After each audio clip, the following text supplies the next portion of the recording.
Let's do it! Okay, fantastic. Hi, my name is Brandon Ryan. My name is Peggy Gannon. And we are doing video answers to questions about soft click of a switch. Yes, we are. So if you've seen the play, you'll know what we're talking about. If not, screw you. honestly. So the first question comes from Joe Zavadil.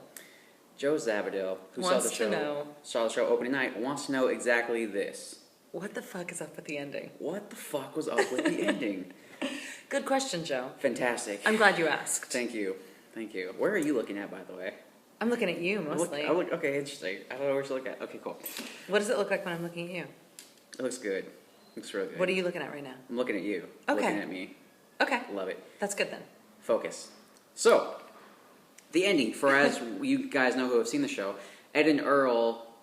Ed punches a hole through the wall, which Ed and Earl then proceed to go through. A light comes through the wall, and they proceed to go through the wall, and then the play is over. Opera music swells, and the play happens to be over. Mm-hmm. It's a beautiful image. It was amazing. It was a beautiful image. It is the part of the play, though, that kind of takes a left turn at Albuquerque, and you kind of have to decide what that moment is about, because the rest of the play is... The rest of the play is very, very grounded in realism. Pretty much. Yeah. Yeah. A little turned up to 11, but yeah, but pretty much naturalism. Heightened reality. Mm-hmm. So the end. It's a great question, Joe Zavadil, because that's what Brandon carried around the script for a long time and couldn't quite crack the ending. Could not quite crack the ending until I gave it to Peggy Gannon about 2 years after I had it. Which is about 2 years ago. And she came up with a solution that seemed very satisfactory to both of us. Not even satisfactory. It actually seemed to make sense. It just brought the play into focus for me and just made sense to her. So it was a revolutionary thing. So I read the play, and it occurred to me that at the very end, in the last scene, when Ed is taking pictures of the two of them and the bomb, that one of those camera flashes, it was clear to me that by the end of the play they were dead.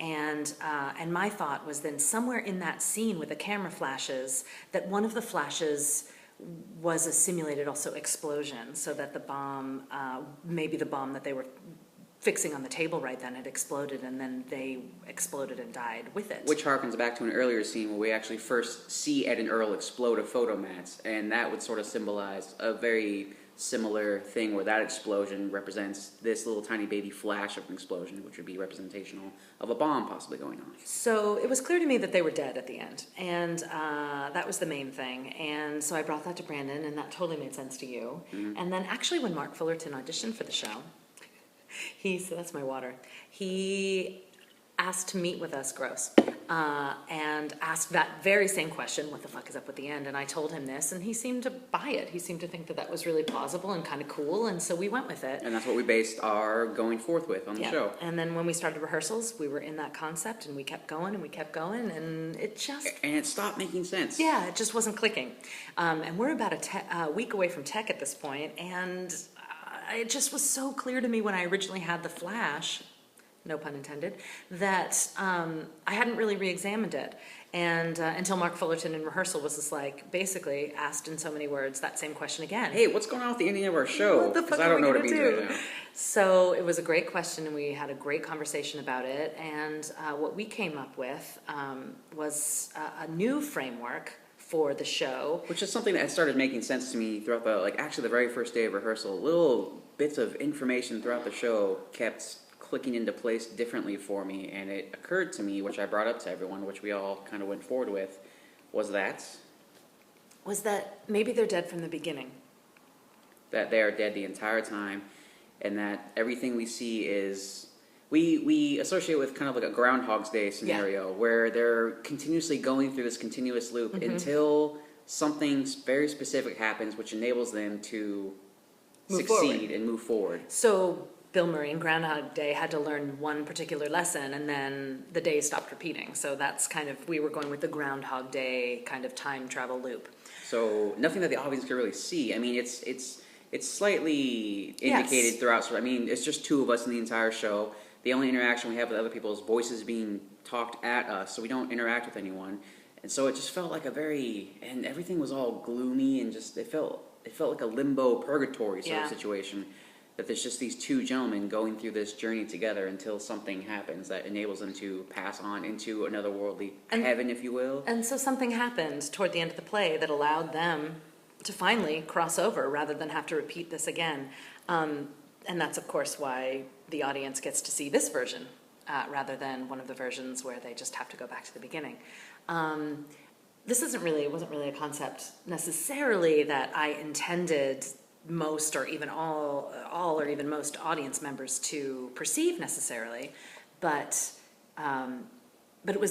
it allowed a framework for the play to exist within so that we could tell the story that we wanted to tell. It made things fall into place. Mm-hmm. And I would say in that last week, it really heightened stakes for you guys, mm-hmm. I think.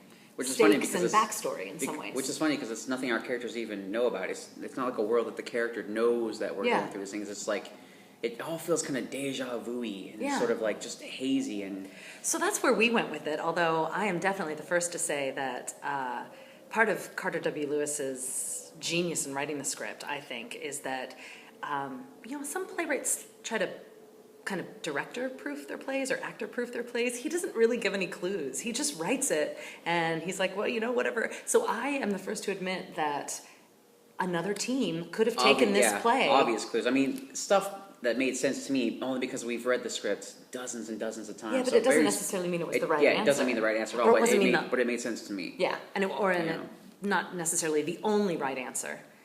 But it totally made sense to us as a team, and we went with it, and that is what happened there, Joey Jojo. So so that the idea of them crossing through the wall into the neighboring apartment was them crossing into the next plane of existence, going further in, and leaving this plane of existence. So there you go. If you have any other questions, please send them to Brandon Ryan and Peggy Gannon of Map Theater. Thank you for listening and seeing our show. Okay, do your weird finger again. It's going to stop the recording. It's really terrifying, and